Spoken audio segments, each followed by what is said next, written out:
윤석열 대통령이 제78주년 광복절 경축사에서 공산 전체주의를 맹종하는 반국가 세력들이 여전히 활개치고 있다고 말했습니다.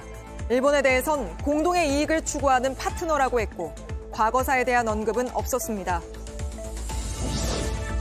원희룡 장관이 오늘 LH에 전관업체와의 용역 계약을 전면 중단하라고 지시했습니다. 철근 빠진 아파트가 공개된 뒤 정부가 전관 카르텔을 깨부수겠다고 했지만 여전히 이들이 모든 일감을 따냈다는 JTBC 보도에 대한 후속 조치입니다. 왕의 DNA란 표현으로 알려진 특수아동치료연구소가 해왔던 비정상적인 치료법들을 뉴스룸이 들여다봤습니다. 자폐나 주의력 결핍이 있는 아동에게 밀가루 음식을 먹이라는 등 비합리적인 내용이 대부분이었습니다. 빵, 국수, 피자, 라면, 과자 이렇게 밀가루가 많이 들어간 것은 이 아이들에게 다 좋습니다.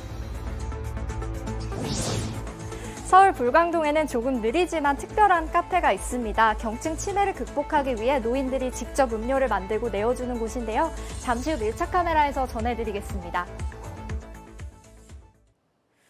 시청자 여러분, JTBC 뉴스룸을 시작하겠습니다. 제78주년 광복절입니다. 광복절에 나오는 대통령의 경축사는 국정 운영의 기조가 담겨 있는데 오늘 윤석열 대통령은 공산 전체주의 세력이 민주주의 운동가 등으로 위장해 허위 선동을 하고 있다고 목소리를 높였습니다. 또 이권 카르텔 근절과 법치를 다시 한번 강조하기도 했습니다. 보수 색채의 국정 운영이 계속 이어질 걸로 보이는 대목입니다. 이런 가운데 한일 과거사에 대한 발언은 하지 않았는데 일본을 향해선 이제 공동의 이익을 추구하는 우리의 파트너라고 했습니다. 첫 소식 최수연 기자가 보도합니다. 윤석열 대통령은 독립운동을 자유민주주의 국가를 만들기 위한 과정이라고 강조하면서 반국가, 공산주의 세력을 강하게 비판했습니다. 조작 선동으로 여론을 왜곡하고 사회를 교란하는 반국가 세력들이 여전히 활개치고 있습니다. 공산 전체주의 세력은 늘 민주주의 운동가, 인권운동가, 진보주의 행동가로 위장하고 정치권에선 야당이나 시민사회계와 각을 세운 발언이란 해석이 나왔습니다. 윤 대통령은 또 건설 카르텔과 교권 확립 등 현안에 대해서도 상당 분량을 할애했습니다. 부실 공사로 국민의 안전을 위협하는 건설 카르텔은 철저히 혁파되어야 합니다. 교권을 존중하는 것이 바로 규칙을 세우는 길입니다. 한일 과거사에 대한 언급은 없었고 일본을 향해선 우리의 파트너라고 했습니다. 일본은 이제 우리와 보편적 가치를 공유하고 공동의 이익을 추구하는 파트너입니다. 일본과의 관계 개선을 통한 한미일 안보 협력도 강조했습니다. 사흘 뒤 캠프 데이비드에서 개최될 한미일 정상회의는 한반도와 인도 태평양 지역의 평화와 번영에 기여할 삼국 공조의 새로운 이종표가 될 것입니다. 여당은 자유, 인권, 평화가 보장되는 나라를 만들겠다는 대통령의 의지가 담겼다고 평가했습니다. 반면 야당에선 일본 입장을 강변하는 대통령을 이해하기 힘들다고 했습니다. JTBC 최수연입니다. 보신 것처럼 윤석열 대통령은 줄곧 한미일 협력을 강조해 왔습니다. 이번 주 열리는 한미일 정상회담에선 3국이 합동 군사훈련을 더 자주 하기로 합의할 거란 전망도 나오는데 미 국방부가 앞으로 우리 동해바다에서 훈련할 경우 동해가 아니라 일본해로 표기하겠다고 밝혔습니다. 정재훈 기자가 취재했습니다. 지난 2월 미국은 동해상에서 한미일 훈련을 실시하며 훈련 장소를 동해 대신 일본해라고 표기했습니다.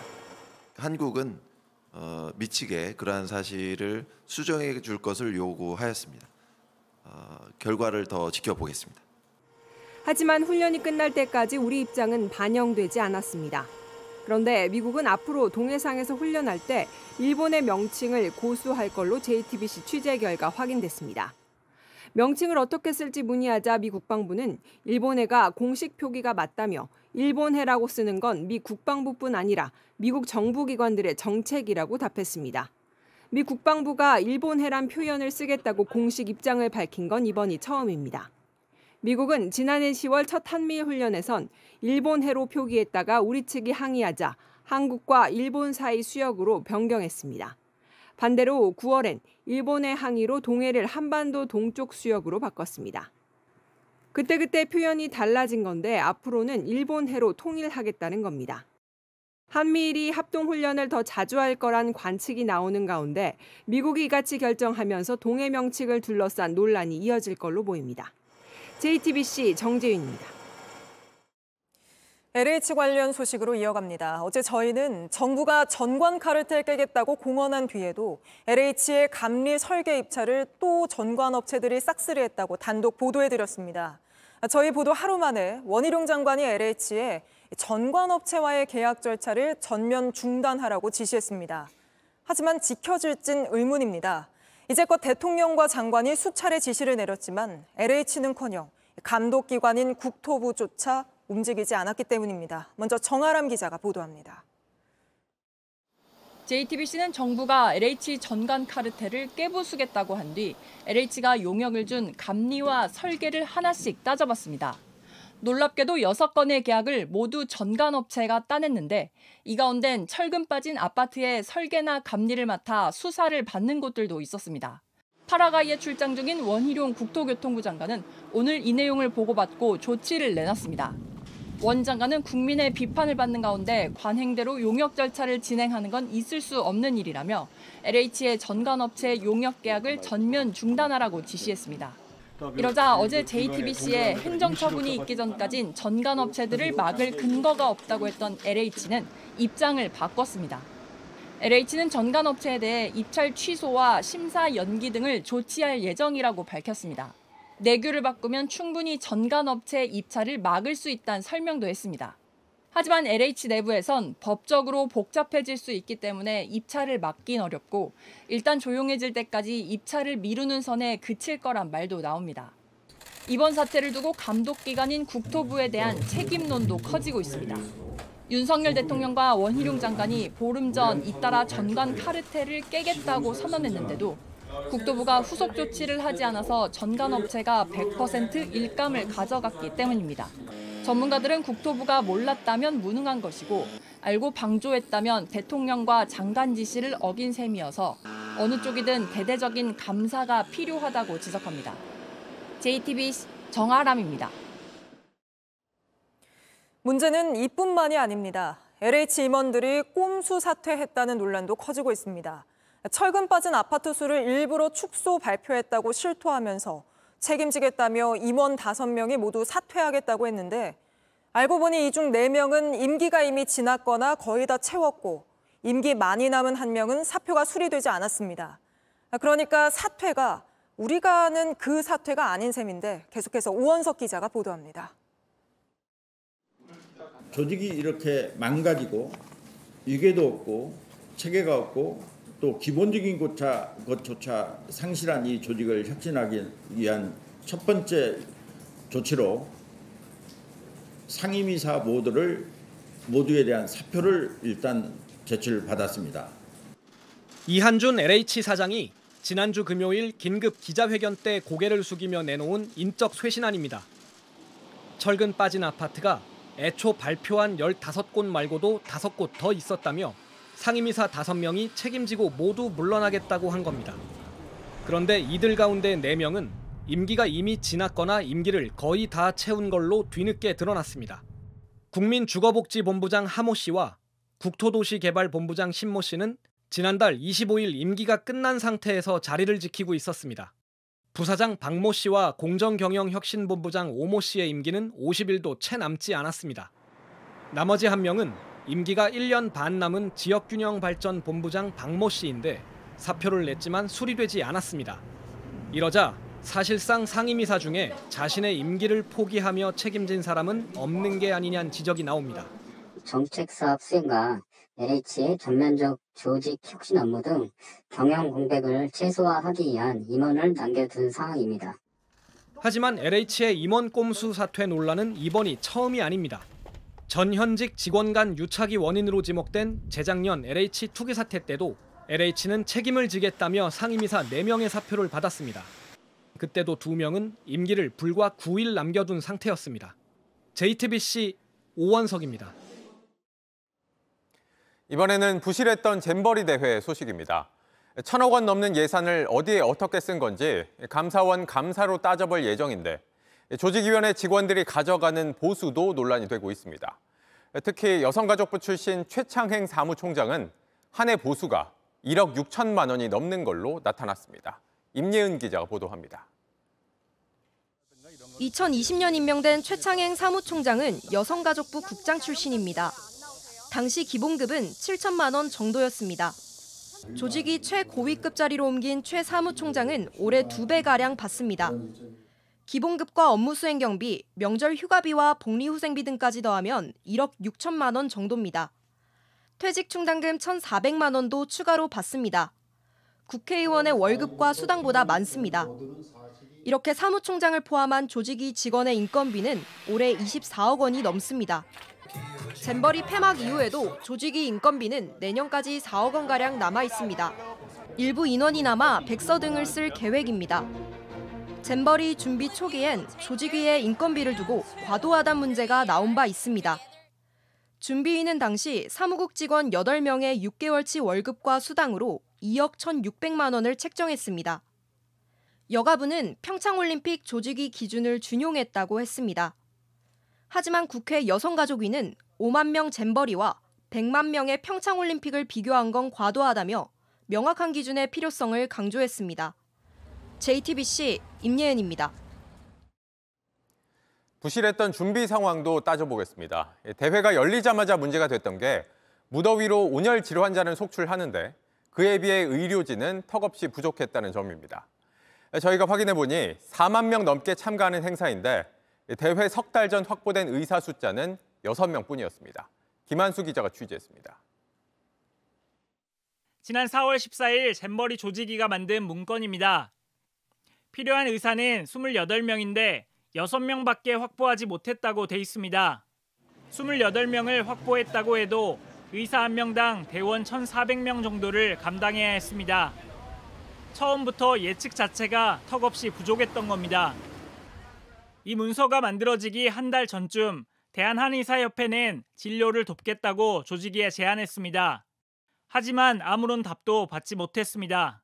한방 의료 봉사를 하겠다 제안을 드린 거고 답변이 잘 안 와가지고 저희가 뭐 한 달 뒤에 한 번 더 보내고 또 한 달 뒤에 한 번 더 보내고 대회 한 달 전 진료센터가 아니라 체험 부스는 열어도 된다는 답을 받았습니다. 그런데 잼버리 개막 직후 하루 100명 넘게 탈진하는 환자들이 쏟아졌습니다. 결국 체험 부스에서 한의사 등 14명이 엿새 동안 1,400명 넘게 진료를 받습니다. 취재진은 인력 준비가 왜 제대로 되지 않았는지 조직위에 물었지만 아무런 답을 받지 못했습니다. 조직위는 의사 수를 45명으로 조금 늘려 대회를 시작했지만 온열 질환자가 속출하자 그때서야 의사 수십 명을 더 투입하는 등 우왕좌왕했습니다. JTBC 김한수입니다. 이렇게 더위 속에 환자가 쏟아지자 조직위원회와 전라북도는 긴급 조치를 하겠다며 전라북도 예비비 53억 원을 더 끌어다 쓴 걸로 저희 취재 결과 확인됐습니다. 어떻게 썼는지 살펴보니 냉방용품이나 위생용품 사는데 7억 원을 썼는데 정작 현장에선 필요가 없어서 버려지는 경우가 많았습니다. 하혜빈 기자가 취재했습니다. 온열 환자가 속출하고 해충 문제까지 불거지자 조직위는 전북도청과 함께 수습에 나섰습니다.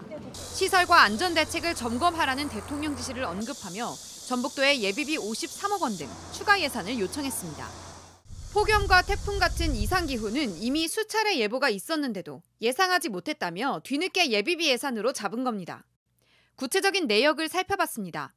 전국 각지로 흩어질 대원들의 이동 비용에만 41억 원이 들었습니다. 수건과 팔토시, 얼음조끼 등 폭염 대비 물품과 일회용 변기 커버 등 위생용품을 추가로 구입하는 데도 7억 원 넘는 돈이 들어갔습니다.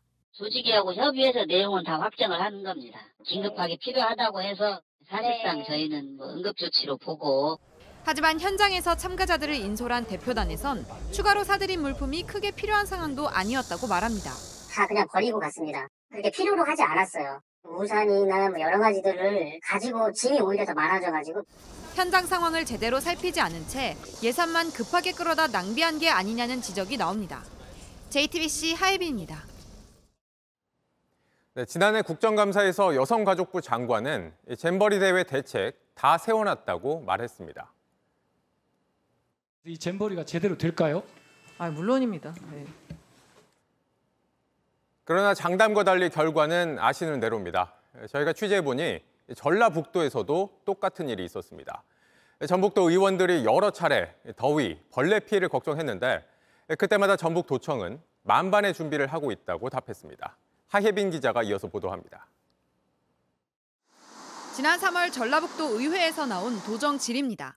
폭염에 장시간 노출되면 열사병과 같은 온열 질환이 걱정됩니다. 총 2개소에서 일일 평균 약 290마리의 모기가 채집된 것으로 나타났습니다. 온열 질환이나 해충 피해 대비가 나아지지 않자 석 달 뒤 준비가 미흡하다는 지적이 또 나왔습니다. 대회 자체를 망칠 수 있는 기상 여건과 열악한 인프라는 이런 우려를 증폭시키고 있습니다.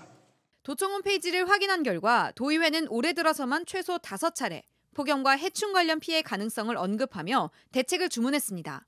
전북도는 그때마다 안전관리의 중요성을 강조했습니다. 안전이 가장 중요하다라는 생각을 가지고 있습니다. 폭염 문제가 있기 때문에 자연재난 위기 대응 행동 매뉴얼을 마련하고 도청 보고서에는 돌다리도 두들겨보고 건넌다는 속담까지 인용하며 차질 없이 준비하고 있다는 문구도 나옵니다. 하지만 대회가 시작된 직후부터 온열 환자와 해충 피해가 속출했습니다. 결국 도의회의 수차례 우려와 사전 경고는 그대로 현실이 되고 말았습니다. JTBC 하혜빈입니다. 백현동 개발특혜 의혹으로 모레 검찰 출석을 앞둔 이재명 민주당 대표가 당원들에게 입장을 밝혔습니다. 이 대표는 정권의 위기를 모면하기 위해 자신을 희생 제물로 삼았다며 소환에 당당하게 임하겠다고 밝혔습니다. 구혜진 기자입니다.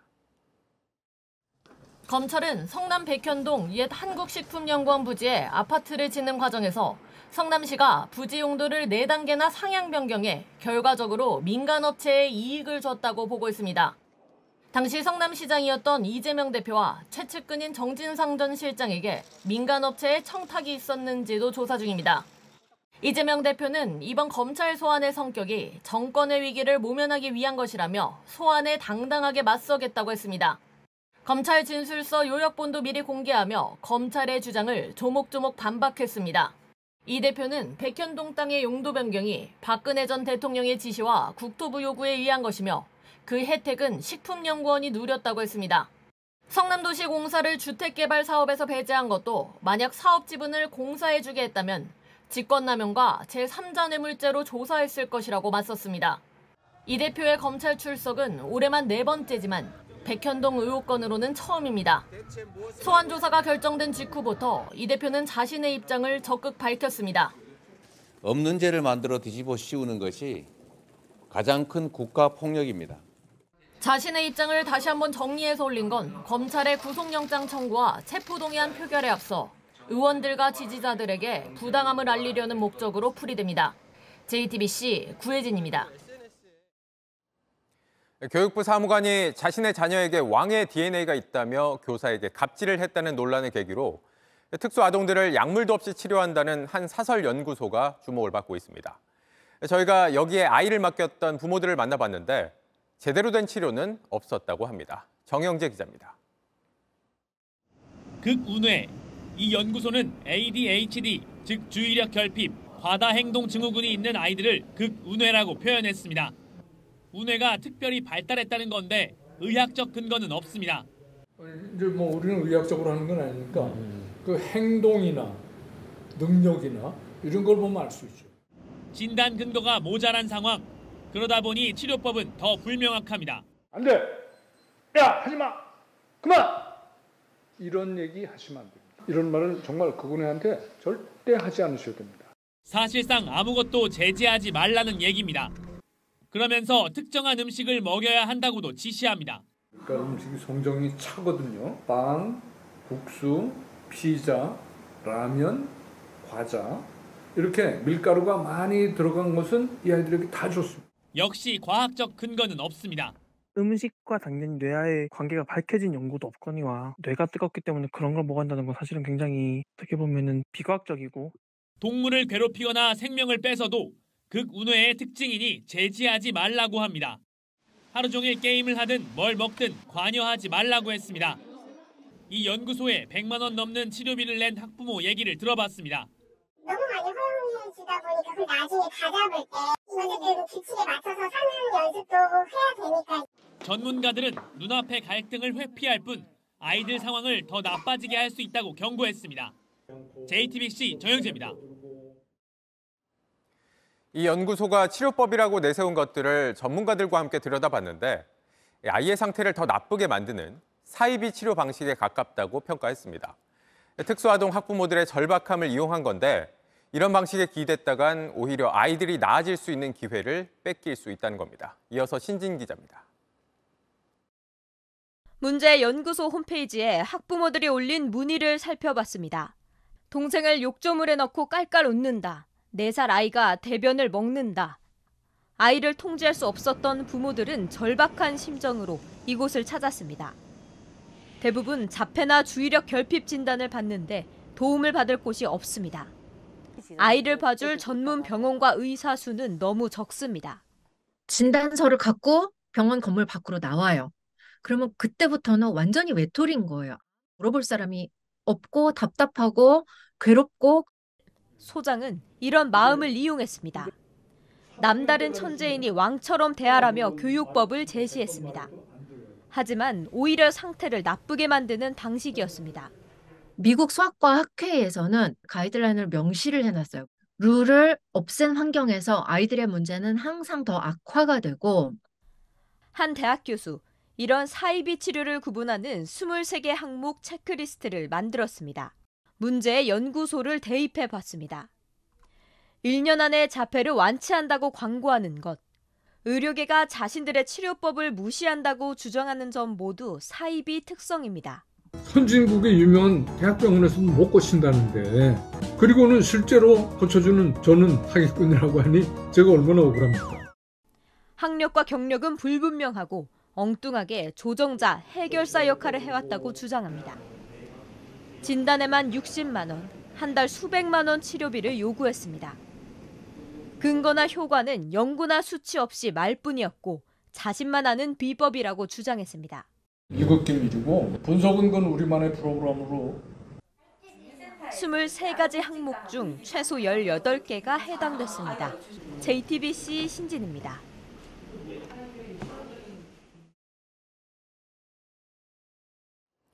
하와이 산불로 연락이 닿지 않는 실종자가 여전히 1,300명이나 됩니다. 시신을 찾더라도 워낙 심하게 훼손된 경우가 많아 신원을 확인하는 데 시간이 오래 걸린다고 합니다. 100년 만에 난 최악의 산불인데 처음 출동한 소방대원들은 소화전 물이 부족해서 분무기 뿌리는 것 같았다고 당시 상황을 설명했습니다. 홍지은 특파원입니다. 잿더미가 된 마을에 건물 외벽이 간신히 서 있습니다. 다른 한편은 여전히 불타고 있습니다. That's where the first 80 individuals or so were confirmed deceased, out in cars, out in the water. 탐지견과 함께 수색대가 살핀 곳엔 표식을 남깁니다. 하지만 유해를 찾았다 해도 신원 확인조차 어렵습니다. The remains we're finding is through a fire that melted metal. We have to do rapid DNA to identify them. 수색 속도가 더디다 보니 실종자가 아직도 1,300명이나 됩니다. 이런 가운데 산불 초기에 소방 시스템이 제대로 작동하지 않아 피해를 키웠다는 지적이 나왔습니다. 산불 피해가 제일 컸던 마을 라이나 주변의 소화전에는 물이 부족했다고 뉴욕타임스는 보도했습니다. 마치 분무기를 뿌리는 수준이었다는 소방대원의 말도 전했습니다. The water shut off. Even the firemen that were patrolling couldn't refill their trucks. 마우이 중부와 서부 해안의 산불 진화율은 현재 60에서 85% 수준입니다.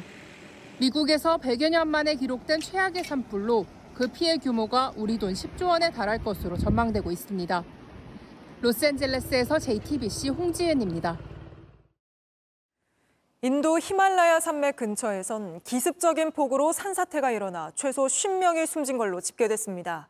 아직 수십 명이 진흙더미에 파묻혀 있고 도로가 끊겨 수천 명이 고립돼 있습니다. 이 소식은 백희연 기자입니다. 사원은 온데간데 없고 그 자리를 토사가 뒤덮었습니다. 불어난 흙탕물이 위협적으로 흐릅니다. इस बिल्डिंग के नीचे 20 से 25 लोगों के दबे होने की आशंका है। ये बेसिकली शिव का मंदिर है जो 150 साल के करीब पुराना है। बहुत अधिक जानमाल का नुकसान हो चुका है। तकरीबन 4 लाशें हम अभी तक निकाल चुके हैं।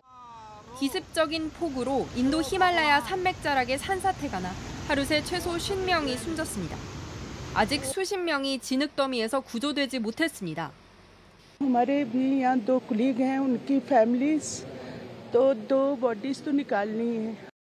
이번 산사태로 수천 명이 고립됐고 학교들도 수업을 중단했습니다. 인도에서는 매년 6월부터 9월까지인 몬순 기간에 많은 양의 비가 쏟아집니다. 하지만 올해는 이상기후 탓에 피해가 더 컸습니다. 지난달 인도 서부에선 집중호우로 100여 명이 희생됐고 세계 문화유산인 타지마할도 침수될 뻔했습니다. 갑작스런 폭우에 이탈리아의 한 알프스 마을도 진흙밭이 됐습니다. 하천 제방이 터지면서 진흙더미가 순식간에 밀려든 겁니다. 지난 주말 폭우로 산사태가 나 이 도시를 관통하는 하천까지 범람했습니다. 차량이 매몰되고 제방시설이 쓸려나갔지만 인명피해는 아직 없는 것으로 파악됐습니다. JTBC 백희연입니다. 국경일만 되면 활개를 치는 폭주족이 이번 광복절에도 이렇게 어김없이 나타났습니다. 구경하겠다고 수백 명이나 몰리면서 폭주족은 더 과격해졌고 경찰 단속은 더 어려워졌는데 윤도열 기자가 그 현장을 취재했습니다. 굉음을 내는 것도 모자라 폭주까지 쏩니다. 새를 과시하듯 교차로 한가운데로 모이더니 빙글빙글 돕니다. 이번엔 오히려 거북이 운행입니다. 차선을 다 막아 뒷차들은 꼼짝없이 오토바이 꽁무니를 따라가야 합니다. 밤새 이러니 주민들은 잠 한숨 못 잤습니다. 3시쯤에 크게 조금 들렸고 계속 이렇게 동네를 도나 봐야 5시쯤에는 너무 큰 소리가 울려가지고 폭주족들이 모이는 곳엔 어김없이 구경꾼들도 모여듭니다. 와 미쳤다. 와 야 멋있다. 어제 천안에선 500명가량이 구경하겠다며 몰렸습니다. 이러다 보니 폭주 행위 양상이 바뀌고 있습니다. 오토바이 위주에서 이젠 차량까지 가세하고 서커스 하듯 묘기를 부리기도 합니다. 경찰이 체포하니 구경꾼들은 오히려 아쉬워합니다. 잡혔네? 불쌍해. 퍼포먼스 하나 해줬는데. 더 시끄럽게 더 눈을 끌도록 폭주 행위가 대형화되고 위험해진 겁니다. 큰 사고로 이어질 수 있어서 단속은 더 조심스러워졌습니다. 차도에까지 진입해서 이제 그걸 구경을 하거든요. 몇십 명 밀어버리는 거는 뭐 순식간에 일에 벌어질 수 있는 거죠. 단속을 하면서 인파 관리를 같이 들어가야 돼요, 지금은. 폭주 행위를 하는 것도 구경을 하러 가는 것도 목숨을 담보로 하는 위험한 행위입니다. JTBC 윤두열입니다. 열악한 동물원에서 갈비뼈가 드러난 채 울고 있던 이 사자. 사연이 알려진 뒤 환경이 좀 더 나은 곳으로 옮겨져 지금은 눈에 띄게 상태가 좋아졌습니다. 하지만 이 사자가 살던 동물원이 결국 운영을 중단하면서 남아있는 다른 동물들은 굶어 죽을 위기에 처했습니다. 구석찬 기자가 직접 찾아가 봤습니다. 좁고 어두운 시멘트 우리에서 가쁜 숨을 몰아쉬던 수사자. 잘 먹지 못해 갈비뼈가 앙상했습니다. 사연이 알려진 뒤 청주 동물원으로 옮길 수 있었습니다. 바람이라는 새 이름도 얻었습니다. 40일을 넘긴 지금 으르렁거리며 먹이를 먹고 살은 눈에 띄게 올랐습니다. 하지만 바람이가 살았던 열악한 동물원엔 아직 동물들이 남아 있습니다. 다시 찾아가 봤습니다. 사람이 찾지 않는 동물원은 적막했습니다. 동물원은 사흘 전부터 이렇게 문을 닫은 채 관람객을 받지 않고 운영을 중단했습니다. 현재 사육사 1명만 먹이를 주기 위해 나오고 있습니다. 가뜩이나 재정난이 심각했고 여론이 나빠지면서 운영할 이유가 없어졌다고 했습니다. 어려울 때는 아무 말도 안 하다가 지금 와가지고는 이제 없어지라고 하니 그럼 없어지겠다. 문제는 남은 동물들 처지가 더 나빠졌다는 겁니다. 바람이 딸 암사자를 비롯해 호랑이 등 맹수들은 아사 위기에 노출됐습니다. 나머지 동물들도 사료가 없습니다. 동물단체는 후원 운동을 시작했습니다. 동물은 제가 없는 거니까 그래서 그 사료라도 저희가 조금이라도 도와주려고. 동물원은 여론 때문에 희생양이 됐다고 주장합니다. 동물 인식 전환을 하나의 모델을 만들어야 되는 케이스에서 제가 선택이 된 것 같아요. 환경이 나은 곳으로 동물들을 보내달라고 했지만 무상 기증은 곤란하다고 했습니다. 인간의 욕심에 동물들은 신음하고 있습니다. JTBC 구석찬입니다. 트럼프 전 미국 대통령이 또 재판에 넘겨졌습니다. 벌써 4번째로 이번엔 지난 대선 때 조지아주의 선거 결과를 뒤집으려고 압박한 혐의입니다. 트럼프로선 이번 재판이 특히나 어려울 걸로 보이는데 왜 그런지 워싱턴에서 김필규 특파원이 보도합니다. 늦은 시간까지 증거를 검토한 조지아주 풀턴 카운티의 대배심이 트럼프 전 대통령에 대한 기소를 결정했습니다. 지난 대선 최대 격전지인 조지아주에서 패하자 트럼프는 주 국무장관에게 전화해 결과를 뒤집을 1만여 표를 찾아내라고 압박했습니다. 98쪽이나 되는 공소장엔 이를 포함한 41개의 혐의가 적혔습니다. 줄리아니 변호사와 메도스 전 비서실장 등 측근 18명도 함께 기소됐습니다. 풀턴 카운티 검사장은 유죄 입증을 자신했습니다. It is now the duty of my office to prove these charges in the indictment beyond a reasonable doubt at trial. 벌써 4번째 형사 기소인데 이번엔 좀 더 심각한 분위기입니다. 연방검찰이 한 기소와 달리 주 차원에서 기소한 사건은 나중에 대통령이 돼도 취하하거나 셀프 사면할 수 없기 때문입니다. 특히 윌리스 검사장은 마피아 같은 조직 범죄를 소탕하기 위해 만든 법을 이번에 적용했습니다. The defendants engaged in a criminal racketeering enterprise to overturn Georgia's presidential election result. 따라서 같은 주정부 기소였지만 성추문 입막음 혐의였던 뉴욕 기소 때와 달리 준형이 가능합니다. 게다가 재판 과정이 처음으로 생중계될 가능성도 높아 기소 때마다 오히려 지지율을 높여온 트럼프에게 어떤 변수가 될지 주목됩니다. 워싱턴에서 JTBC 김필규입니다.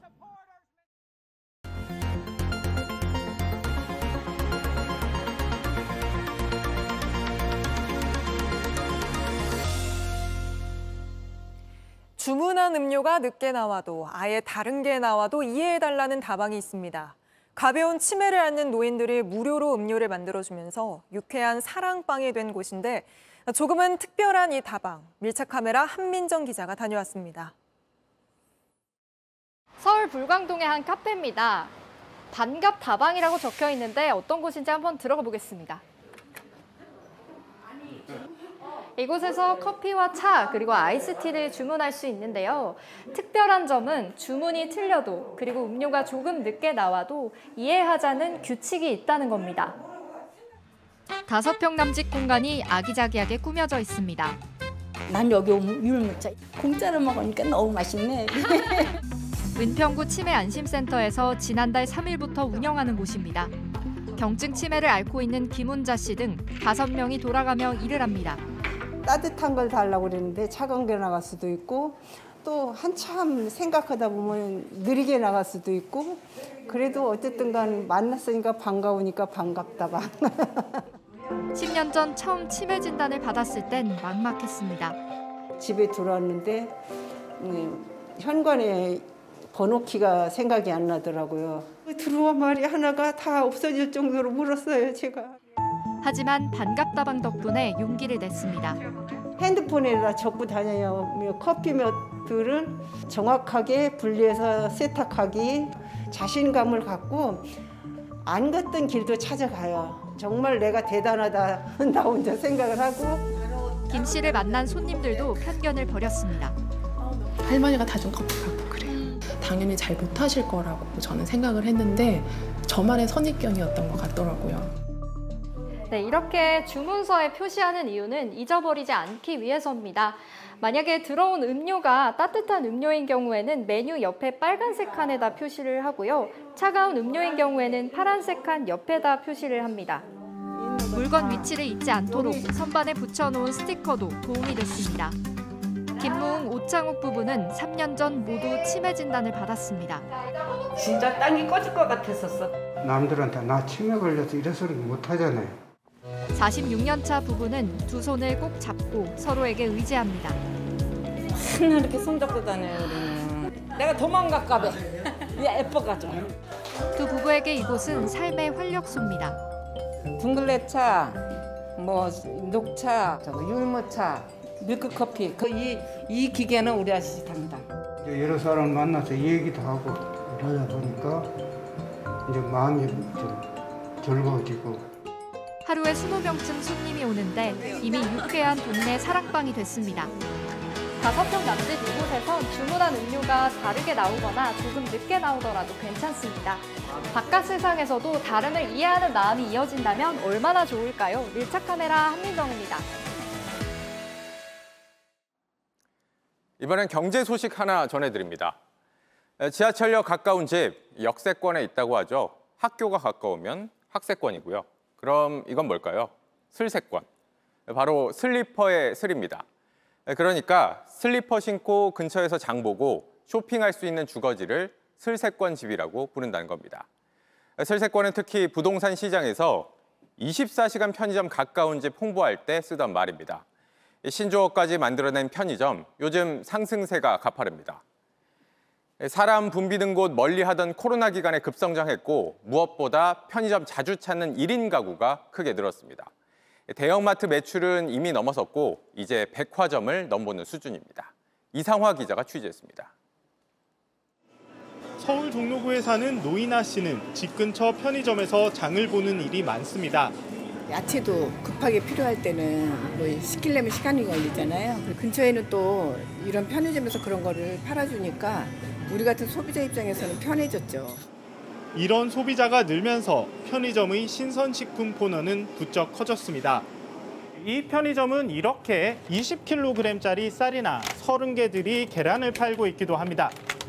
이런 물건들이 잘 팔리는가요? 네, 아무래도 주변에 식당과 주택가들이 많다 보니 생필품을 찾는 고객들이 많습니다. 혼자 살고 있는 유예지 씨도 편의점에 하루에 한 번은 가게 된다고 말합니다. 제가 혼자 살다 보니까 라면 같은 거 살 때 뭐 마트나 슈퍼마트 가면은 막 5개씩 팔잖아요. 근데 이제 편의점 오면은 하나씩 제가 원하는 거 살 수 있으니까. 반면 예전보다 마트는 덜 갑니다. 옛날 같으면은 마트 가서 사던 것들을 요즘에는 다 인터넷으로 편하게 살 수 있으니까 그렇게 장을 보는 것 같고 이제 급한 거는 근처 편의점에서 사거나. 산업통상자원부가 올해 상반기 국내 유통 현황을 집계한 결과 2위인 편의점 매출은 백화점과 1%포인트밖에 차이 나지 않았습니다. 또 3위인 대형마트와의 격차는 더 벌렸습니다. 편의점 3사의 매출이 대형마트를 앞지른 건 코로나19로 거리두기가 강화됐던 재작년부터입니다. 이후 온라인 쇼핑의 비중이 커지면서 마트는 잘 안 가는 대신 꼭 필요한 건 집에서 가까운 편의점에서 해결하는 소비자가 늘었습니다. 지금 추세대로면 올 하반기에는 편의점 매출이 백화점을 앞지를 수 있다는 분석도 나옵니다. JTBC 이상화입니다. 윤석열 대통령의 부친 윤기중 연세대 명예교수가 별세했습니다. 윤 대통령은 광복절 기념식을 마친 후 부친의 임종을 지켰고 장례는 가족장으로 치르기로 했습니다. 유정화 기자가 보도합니다. 윤석열 대통령은 오전 광복절 기념식 경축사를 마친 뒤 곧바로 부친이 입원해 있던 서울대병원으로 향했습니다. 고령으로 최근 건강 상태가 악화된 아버지 윤기중 연세대 명예교수의 마지막을 지켰습니다. 윤 명예교수는 연세대 경제학과와 일본 히토스바시 대학 대학원을 졸업한 뒤 연세대 응용통계학과 교수로 재직했습니다. 평소 자유주의적 가치관을 강조한 것으로 알려지는 아버지를 윤 대통령은 늘 인생의 멘토로 꼽아왔습니다. 대화를 아버지하고 제일 많이 했고요. 법경제학이나 경제법 이런 데 관심을 갖게 된 것도 아버지하고 이제 대화하면서 그런 걸 많이 갖게 됐고 아버지가 그런 면에서 이제 제 1멘토고. 장례식장은 서울 세브란스 병원에 마련됐고 3일간 가족장으로 치를 예정이라고 대통령실은 밝혔습니다. 조화와 조문은 사양함을 널리 양해를 구합니다. 다만 한덕수 국무총리와 김기현 국민의힘 대표, 이재명 민주당 대표 등 주요 인사들은 별도로 조문했습니다. 윤 대통령은 장례 절차를 마친 뒤 현지 시간 18일 미국 캠프 데이비드에서 열리는 한미일 정상회담을 위해 출국할 계획입니다. JTBC 유정화입니다.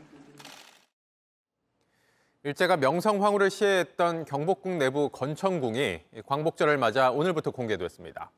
당시 생활상을 엿볼 수 있지만 역사의 아픔이 서려 있기도 합니다. 정수아 기자입니다. 화려한 경복궁 정각 사이로 단아한 기와집이 자리 잡고 있습니다. 고종과 명성황후가 생활하며 업무를 봤던 건청궁입니다. 밖은 30도가 넘는 무더위지만 경복궁 가장 깊숙이 자리한 이곳은 그늘이 지고 살랑살랑 바람이 붑니다. 2006년 복원됐는데 이번엔 건물 내부, 물건 하나하나까지 그때와 똑같이 재현했습니다. 고종의 집무실엔 붉은색 용상이 놓였고 긴 복도를 지나면 명성황후의 침소로 이어집니다. 물건들이 신기한 게 많아서 되게 재미있었어요. 창문을 열면 연못 위 향원정이 훤히 보이지만 이곳엔 일제가 명성황후를 시해한 아픔이 서려 있습니다. 내가 조선에 1895년 일본 낭인들은 건청궁에서 명성황후를 죽인 뒤 시신을 불태웠습니다. It's a bit of a sad story, this particular building, right? 고종이 러시아 공사관으로 거처로 옮긴 뒤 일제는 건청궁을 아예 허물어 버렸습니다. 제 모습을 찾은 건청궁은 궁궐인데도 양반들이 살던 양식으로 지어진 점이 독특합니다. 중국이나 일본보다 앞서 동아시아에선 처음으로 전기로 불을 밝혔던 곳이기도 합니다. 문화재청은 다음 달 18일까지 건청궁 내부를 개방합니다. JTBC 정수아입니다. 일제 강점기 독립운동가들은 굴곡진 삶을 살아야 했습니다. 가족과 함께 평범한 일상을 누릴 수도 있었지만 광복을 위해 헌신했죠. 하지만 우리는 지금부터 보실 얼굴들 몇 명이나 기억하고 있을까요? 오늘 디이슈 독립운동가 14명 사진을 함께 보시겠습니다.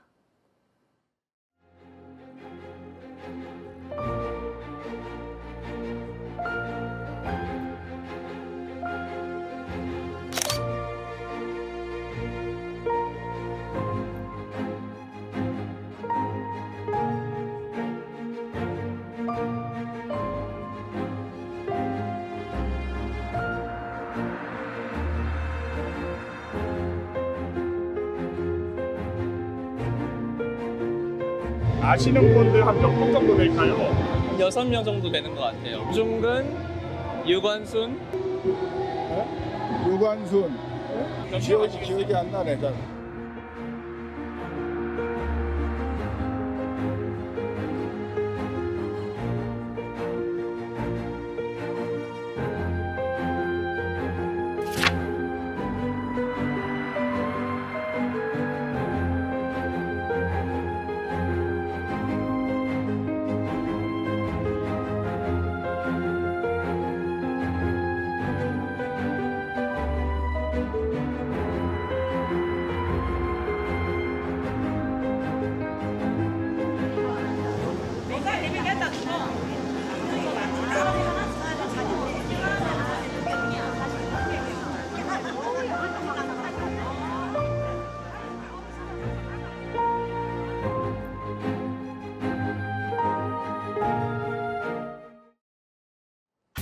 이강인 옆에서 밝은 미소로 사진을 찍은 이 선수. 파리 생제르맹 1군으로 복귀한 킬리안 음바페입니다. 복귀와 동시에 이강인의 단짝 네이마르는 사우디팀 알힐랄로 떠나게 됐습니다.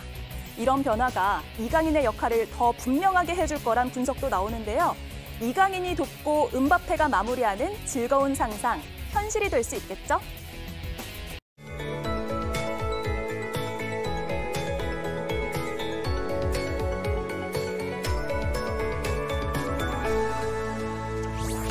광복절인 오늘도 무더위가 이어지고 있습니다. 전국적으로 폭염특보가 확대 강화됐고요. 내륙 곳곳에 폭염경보가 내려진 지역도 늘어났습니다.